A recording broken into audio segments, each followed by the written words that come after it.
There is a particular silence that follows the moment. Someone finally stops chasing you. It is not loud. It does not announce itself with slammed doors or raised voices. It arrives quietly, a message left on read, a chair that stays empty, a name that no longer appears on a screen. And it is in that silence, that abrupt and unfamiliar quiet, that the people who once dismissed you, who once treated your presence as guaranteed, begin to feel something they never expected to feel: regret. Not because you punished them, not because you screamed or begged or demanded to be seen, but because you simply stopped. You became still. You became whole without them. And there is nothing on this earth more disorienting to a person who took you for granted than watching you walk away complete. Today we are going to walk through 9 attitudes, ancient, unshaken, deeply stoic in their architecture, that do not seek revenge, do not seek attention, and do not seek to make anyone suffer. And yet, paradoxically, these are the exact attitudes that make the very people who once overlooked you turn around, sometimes years later, and chase you with a desperation they cannot explain even to themselves. Stay until the end, because the 9th attitude is the one almost no one has the discipline to practice, and it is the one that changes everything. Welcome back to Wisdom of the Stoics, the place where the oldest philosophy in the Western world meets the newest wounds of modern life. If you are new here, we take the teachings of Marcus Aurelius, Epictetus, and Seneca, and we apply them, plainly and honestly, to the situations you are actually living through: heartbreak, betrayal, self-doubt, ambition, and the quiet war of becoming who you were meant to be. If that sounds like something you need today, consider subscribing. It costs nothing, and it means everything to a channel built entirely on ideas rather than noise. Now, let's begin. There is a temptation, when we feel unvalued, to imagine that the solution is escalation. Say more, explain more, prove more, beg subtly or openly to be seen the way we know we deserve to be seen. The Stoics would have found this approach not just ineffective, but philosophically backwards. Epictetus divided the world into 2 categories: things within our control and things outside of it. Our judgments, our choices, our effort, our character. These belong to us. Other people's perception of our worth, their timing, their regret, their eventual chasing, these do not belong to us. They never did. And here is the strange, almost mathematical truth hidden inside this teaching. The moment you stop trying to manufacture someone's respect and instead pour that same energy into your own prohairesis, your own inner faculty of choice and character, you become, without even intending to, magnetic. Not because you performed indifference, because you actually became indifferent to their opinion of you and built something real in its place. This is not a video about manipulation tactics. We are not here to teach you tricks to make an exie jealous or a boss regretful through calculated silence. We are here to teach you something slower, sturdier, and infinitely more powerful. How to become the kind of person whose absence creates a vacuum nobody else can fill, as a side effect of finally valuing yourself the way Marcus Aurelius valued his own inner citadel. Let me introduce you to 3 people whose stories will walk beside us through this video. Eleanor, a woman who spent 4 years making herself smaller for people who never once made room for her. James, a man who confused loyalty with self-erasure until his very silence became the loudest thing about him. And Marco, who learned, almost too late, that the world does not chase what is given freely. It chases what it senses it might lose. Their stories are composites, but I promise you, you will recognize yourself in at least one of them before this video ends. Let's begin with attitude number 1. Attitude number 1. The stillness of unexplained silence. Eleanor had a habit for years of narrating her own worth. In group chats, in family dinners, in relationships, she would explain, defend, and clarify herself constantly, as though her value were a court case that needed constant relitigation. "I just don't want you to think I'm being difficult," she'd say. "I just want to explain why I felt hurt. I just need you to." understand where I'm coming from. Marcus Aurelius wrote something in his private notebook, never intended for publication, that cuts directly against this instinct. He reminded himself again and again that he did not need to explain his reasoning to those who would not listen with good faith. If it is not right, do not do it, he wrote. If it is not true, do not say it. Notice what is absent from that instruction. There is no clause about convincing anyone else of your rightness. The Stoic obligation is to align with truth and virtue internally. It is not to win the argument externally. Elena's turning point came on an ordinary Tuesday. A friend, one she had bent over backward for repeatedly, cancelled on her for the 4th consecutive time, this time for something trivial. In the past, Elena would have sent a paragraph. She would have explained how it made her feel, cited the pattern, asked for change. This time she typed one sentence, "No worries," and then she put the phone down and did not pick it up again that night. No confrontation, no lecture, no performance of hurt feelings designed to extract an apology. Just stillness.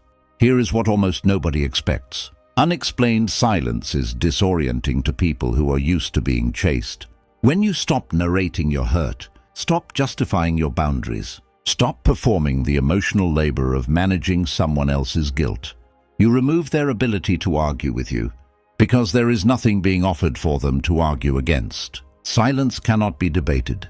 It can only be sat with, and sitting with silence is deeply uncomfortable for anyone who has grown accustomed to your explanations functioning as reassurance that they haven't actually lost anything. This is not coldness, it is apatheia, the Stoic term often mistranslated as apathy, but which really describes freedom from being driven by disordered, reactive passion.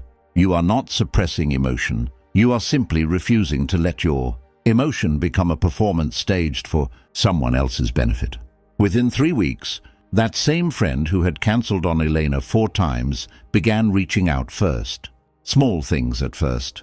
A text checking in, an invitation to coffee. Elena hadn't done anything except stop doing what she used to do. And that absence was, ironically, the loudest message she had ever sent. If you have ever caught yourself over-explaining a boundary, drop a comment below with the word stillness. I want to know how many of you recognize this pattern in yourselves, because I suspect it's more of you than you think.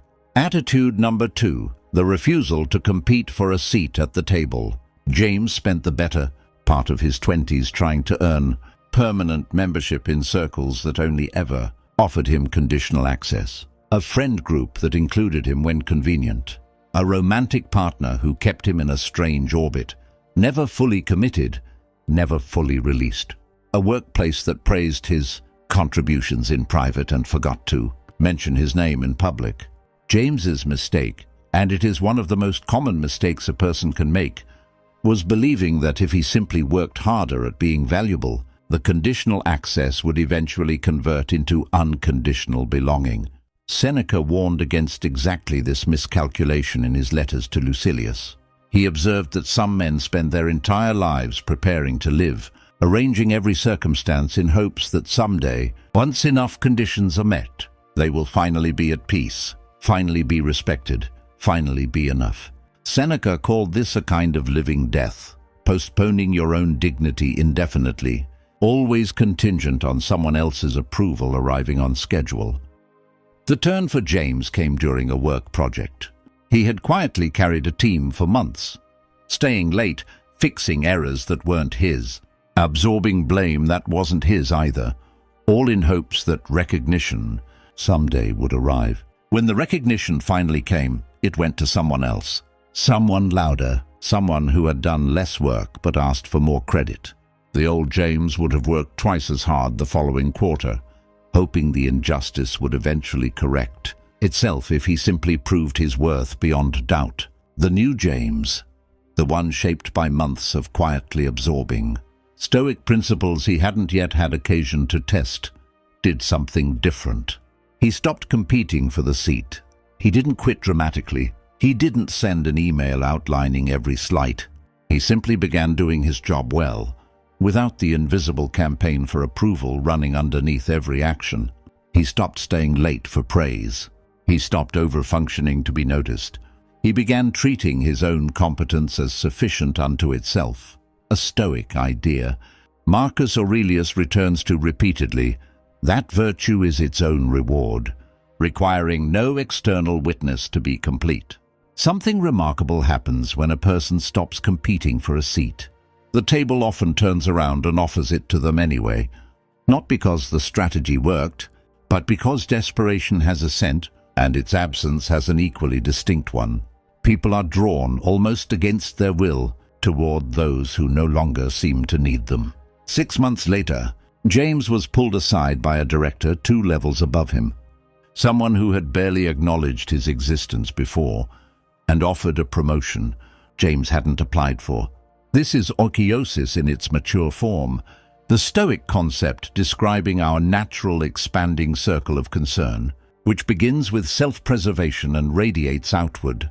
But it only radiates healthily outward once it has first been properly rooted inward. James had spent years trying to root his sense of belonging in other people's tables. The moment he rooted it in himself, the tables began, unpromoted and unsolicited, to rearrange themselves around him. Ask yourself honestly, right now, is there a table you are still trying to earn a permanent seat at? One where you were only ever offered a temporary chair? Sit with that question. We'll come back to it. Attitude number 3, emotional self-sufficiency, the end of outsourced peace. There is a particular kind of exhaustion that comes from making your emotional stability someone else's responsibility.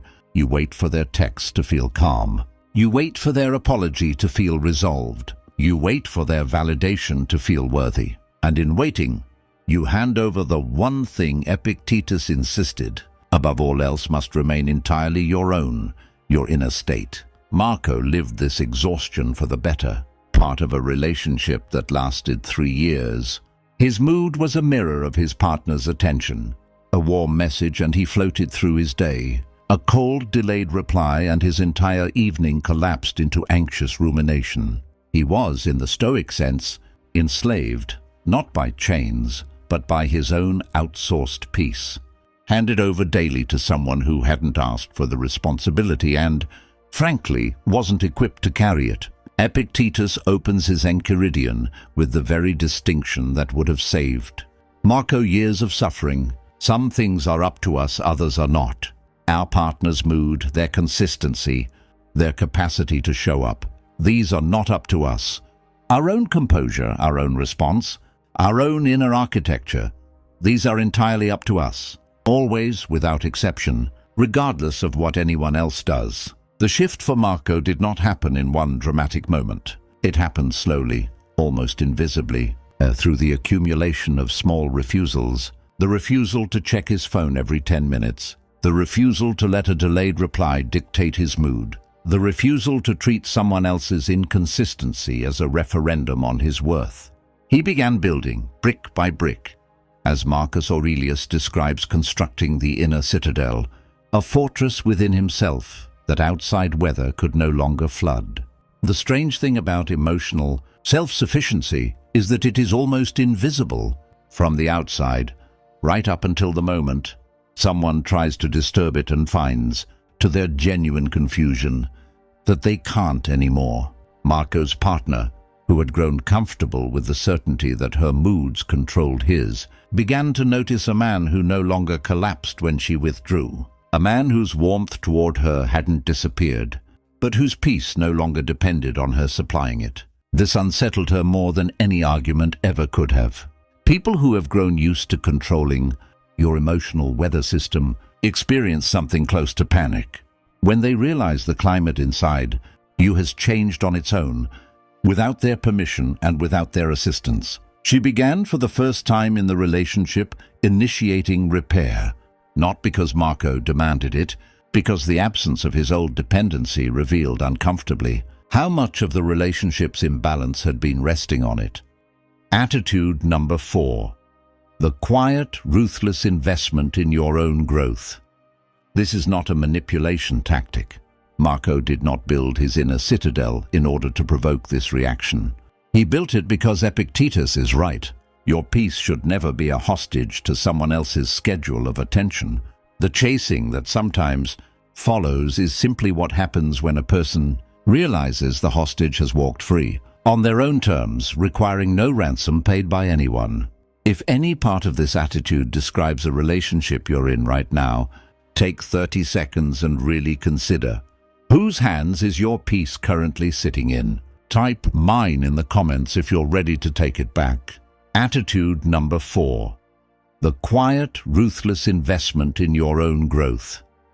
There is a version of self-improvement that is, itself, a kind of begging, going to the gym to look good for someone, learning a new skill to impress someone, becoming better in order to finally deserve someone's attention. This is self-improvement wearing the mask of self-respect while still, underneath, orbiting entirely around another person's gaze. Then there is a different version, the version the Stoics actually taught, where growth is undertaken with total indifference to whether anyone is watching at all. Eleanor, whom we met earlier, entered this attitude almost by accident, after she stopped over-explaining herself to people who didn't deserve the explanation. She found herself with an unusual surplus.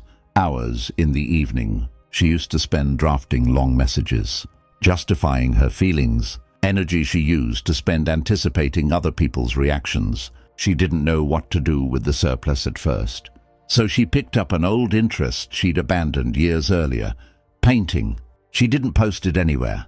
She didn't tell anyone. She painted badly, then less badly, then genuinely well over the course of about a year, in near total privacy. Marcus Aurelius wrote to himself, again, in notes never meant for an audience, that the tranquility we seek is available to us the moment we retreat into our own mind, our own reasoning, our own discipline, regardless of external circumstance. Elena's painting became, without her fully realizing it, a practical exercise in exactly this retreat. What she could not have predicted was how this quiet, unwitnessed investment in herself would eventually ripple outward. A year later, at a gathering she almost didn't attend, someone noticed a photograph of one of her paintings on her phone's lock screen and asked about it.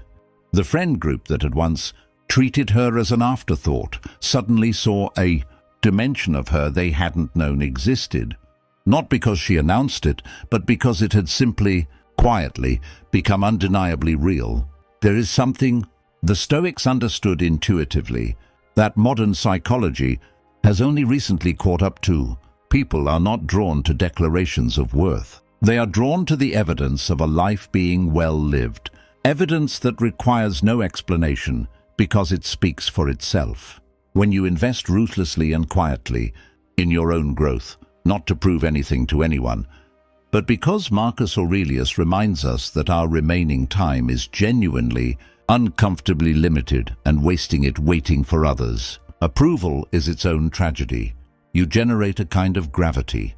People who once overlooked you begin, almost helplessly, to notice the orbit shifting. This is memento mori in practical form. Remembering that your time is finite is not meant to produce despair. It is meant to redirect your energy away from the exhausting project of being chosen by others and toward the sturdier project of becoming someone worth choosing, first and primarily, for yourself. Before we continue to Attitude 5, I want to ask you something honestly. If you've made it this far, you're clearly someone who takes their own growth seriously. And that already puts you ahead of most people who will never do the quiet work required to become the kind of person others regret losing. If this video is resonating with you, hit the like button now. It genuinely helps this channel reach more people who need to hear these ideas, and it costs you nothing but a second of your time. And if you haven't yet subscribed, consider joining the small but growing community of people here who are choosing philosophy over impulsivity and character over chaos. Now, let's continue, because Attitude 5 is where things get uncomfortable for anyone who is ever confused. Peacekeeping with self-abandonment. Attitude number 5, the end of peacekeeping at your own expense. James's story returns here in a different chapter of his life. Long before the workplace incident, James had been, by his own admission, a chronic peacekeeper. In every disagreement, he was the one who apologized first, even when he hadn't been wrong. In every group decision, he was the one who deferred, even when his preference had been reasonable. He believed, quietly and without ever examining the belief closely, that keeping the peace was the same thing as being good. Epictetus would have gently corrected this belief. He taught that virtue requires the courage to speak truthfully and act rightly, even when doing so disturbs a false peace, a peace that was never real to begin with. Only a truce maintained by one person's constant self-erasure. A peace purchased at the price of your own dignity is not peace. It is a slow, ongoing surrender. The moment that cracked this pattern for James was small, almost embarrassingly so. A friend suggested in front of others that James's opinion on a shared project didn't really matter that much, since he wasn't really the creative type. The old James would have laughed it off, agreed even, to keep the room comfortable. The new James, the one who had begun slowly to internalize the Stoic distinction between what is and isn't within his control, said simply, "I disagree, and I'd like to be included in that decision." No raised voice, no dramatic confrontation, just a plain, undefended assertion of his own standing. The room went quiet. For a moment, the particular quiet that follows when someone stops performing smallness. And something shifted, not immediately, not dramatically, but unmistakably. People who had grown used to James absorbing every slight without resistance began, slowly, to treat him with a degree of consideration they hadn't extended before. Not because he demanded respect, but because he stopped rehearsing its absence. Marcus Aurelius wrote that it is not events that disturb people, but their judgments about events. James's old judgment that keeping others comfortable was more important than his own dignity had disturbed him for years, disguised as kindness. Once he corrected the judgment, the disturbance didn't just ease, it reversed, and those who had once taken his silence for granted began, almost imperceptibly, seeking his actual opinion, because they sensed, correctly, that it now came at a cost to ignore it. Attitude number 6, the discipline of not reacting to provocation. There is an old story about Marcus Aurelius that captures this attitude perfectly. Even if apocryphal in its exact details, it is said that when insulted publicly, he would pause, consider the insult with the same detached curiosity he might apply to studying an unfamiliar insect, and respond, if he responded at all, with such calm that the insult seemed to evaporate before it ever landed. Elena faced a version of this test when a family member, during a holiday gathering, made a pointed comment about her life choices in front of the entire table. The kind of comment engineered to provoke a reaction, to draw her into a defensive spiral that would confirm publicly that she was too sensitive or difficult. The old Elena would have taken the bait immediately, defending herself passionately, inadvertently proving the very narrative the comment was designed to establish. The Elena who had spent a year quietly painting, quietly building her inner citadel, did something different. She smiled, genuinely, not performatively, and said, "That's an interesting way to see it," before returning calmly to her meal. There was no counterattack, no defensive monologue, no visible disturbance at all. And here is the part almost nobody expects. Provocations that fail to provoke become, very quickly, embarrassing for the person who issued them. The family member, who had expected a reaction to feed off of, was left holding an insult that had nowhere to land. The table's attention, rather than turning against Elena, turned uncomfortably toward the relative who had tried and failed to unsettle her. Epictetus taught that no one can insult you without your cooperation, your agreement, internally, that the insult is deserved, or that it threatens something real. Elena's calm was not suppression. It was the genuine absence of that internal agreement. She simply did not believe, at the level that mattered, that this person's opinion had jurisdiction over her worth. This is one of the most powerful attitudes on this list, precisely because it is the hardest to fake. You cannot perform calm under provocation for very long. Eventually, the mask slips if the underlying belief hasn't actually changed. But when it has genuinely changed, when you have done the internal work Epictetus prescribes, provocation simply stops working on you, and people who once relied on your predictable reactions to feel a strange sense of control begin disoriented, to lose their grip on you entirely. Have you ever refused to take someone's bait and watched them scramble to recover? Tell me about it in the comments. These stories are some of my favorite to read. Attitude number 7. The protection of your own time and attention. Seneca opens one of his most famous letters, On the Shortness of Life, with an observation that still lands with force nearly 2,000 years later. It is not that we have too little time, but that we waste so much of it. And nowhere is this waste more common than in the countless hours people spend making themselves available to those who show no urgency in return. Marco, after rebuilding his emotional self-sufficiency, noticed a pattern he had never questioned before. He was always the first to respond, always the one who rearranged his schedule to accommodate others, always available on a moment's notice for people who took days to reply to him. He had, without realizing it, made his time a kind of open buffet, free, unlimited, and therefore, in the strange economics of human attention, undervalued. The shift began with something small. A friend who habitually cancelled plans last minute proposed a new outing. Instead of immediately clearing his schedule, as he always had, Marco checked his calendar honestly and replied 2 days later, "I can do the following weekend." Not cold, not punishing, simply realistic and no longer instantly available on command. The friend's response surprised him. Instead of the mild indifference Marco expected, there was a scramble to accommodate his timeline instead of the reverse. Something about Marco's time suddenly having visible limits made it, paradoxically, more valuable in the friend's eyes. Seneca would recognize this immediately. He observed that people guard their property, their money, their possessions fiercely, but hand over their time, the only truly non-renewable resource, to anyone who asks, as though it costs them nothing.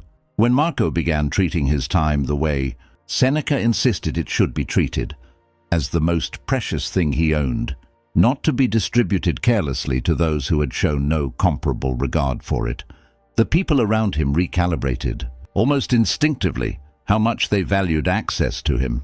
This is not gamesmanship. It is simply honesty about what your time actually costs you, communicated not through explanation but through the plain fact of your calendar no longer bending instantly for everyone. Attitude number E, the acceptance that some people will never appreciate you, and the peace that follows. This attitude may be the most quietly radical one on this list, because it asks you to release something almost everyone secretly clings to, the hope that if you simply become good enough, patient enough, understanding enough, the person who has never valued you will finally see you clearly.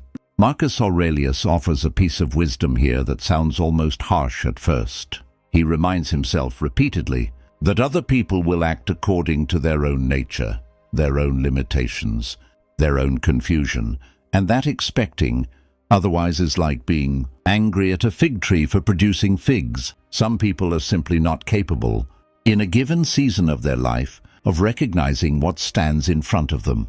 Elena's mother had never once, in Elena's entire adult life, offered the kind of validation Elena had quietly hoped for. Every achievement was met with a subtle redirection toward what Elena hadn't yet done. Every attempt at closeness was met with a faint, almost imperceptible withdrawal. For years, Elena interpreted this as a problem to be solved. If she just explained herself better, achieved more, tried harder, surely her mother would finally see her.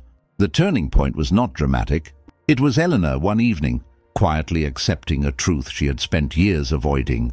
Her mother might never fully see her, and that fact, however painful, said something about her mother's capacity, not about Elena's worth. This is amor fati in its most difficult application.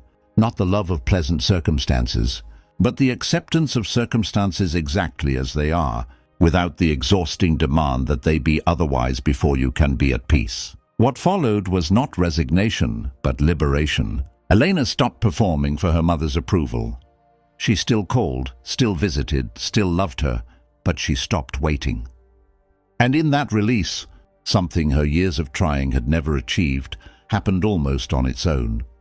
Her mother, sensing for the first time that Elena's warmth was no longer conditional on being reciprocated, and no longer anxious for validation that clearly wasn't coming, began, tentatively, imperfectly, to reach toward her in small ways she never had before. This does not always happen. Some people never come around, and the Stoic teaching does not promise that they will. What it promises is something more valuable. Your peace no longer depends on it either way. And ironically, it is precisely this release of expectation that most often creates the conditions under which people who withheld appreciation finally, belatedly begin to offer it. Attitude 9. The attitude almost. No one has the discipline to practice radical self-completion. Come now to the 9th attitude. The one I promised you at the very beginning of this video, the one that changes everything, and the one that almost no one has the discipline to fully practice, because it requires giving up the last hidden hope most people carry without even realizing it. The hope that someone else's eventual regret will complete something inside of us. Here is the uncomfortable truth beneath everything we have discussed today. If you practice attitudes 1 through 8 in order to make someone regret losing you, you have not actually practiced them. You have performed them, waiting, arms folded, for an audience's reaction. And performances, unlike genuine transformation, tend to collapse the moment the anticipated audience fails to show up on schedule. The 9th attitude is this: becoming so genuinely, thoroughly complete within yourself that whether anyone ever comes back, whether anyone ever regrets anything at all, ceases to matter to your sense of peace. Marco reached this point roughly 2 years after his relationship ended, the relationship where he had once outsourced his entire emotional weather system to someone else's attention. He had done all the work, built his inner citadel, protected his time, refused provocation, accepted what he could not control. And then, one afternoon, his former partner reached out. The chasing that so many people quietly hope for eventually arrived, an earnest message expressing regret, wanting to reconnect. And Marco felt something surprisingly quiet. Not triumph, not vindication, not even much urgency to respond quickly. He noticed, with a kind of calm curiosity Epictetus would have recognized immediately, that the message which once would have consumed his entire week now simply existed as information, interesting, but no longer load-bearing for his sense of self. This is the final, hardest teaching of Stoicism as applied to being undervalued. The goal was never to be chased. The goal was to become a person for whom being chased or not chased carries the same fundamental weight, because your worth was never actually up for debate to begin with, and it was certainly never something another person's attention could confer or withdraw. Marco did eventually respond, kindly and honestly, and they had a conversation, one conducted from a place of genuine wholeness rather than hidden hope. What happened afterward matters far less than what had already happened. Before that message arrived, Marco had already, quietly, completely, come home to himself. This is the paradox the entire video has been circling. The people who most reliably make others regret losing them are precisely the people who have stopped needing that regret to feel whole. The chasing, when it comes to a door that is no longer waiting to be opened. And that, more than any strategy or clever silence, is what makes it undeniable. Let's return for a moment to where we began. That quiet corridor, that single candle flame, that particular silence that follows when someone finally stops chasing. Elena, James, and Marco each walked through that silence in their own way. Elena learning that her stillness needed no explanation. James learning that a seat at someone else's table was never worth earning through self-erasure. Marco learning that his peace was never anyone else's to hold, and that even regret, when it finally arrived, could not shake a foundation that no longer depended on it. None of them set out to make anyone chase them. That was never the point, and if it becomes your point, you will find these attitudes strangely resistant to being used as tools, because they only work, truly work, when they stop being strategies and become simply who you are. Marcus Aurelius wrote, near the end of his private meditations, something that feels like the truest closing thought we could offer here. That very little is needed to make a happy life. It is all within yourself, in your way of thinking, not in someone else's eventual regret, not in their belated chasing, in your own way of thinking, available to you the moment you choose to claim it. The people who didn't value you may come back. They may not. Both outcomes can coexist peacefully with a life that has already, quietly, become whole without their permission.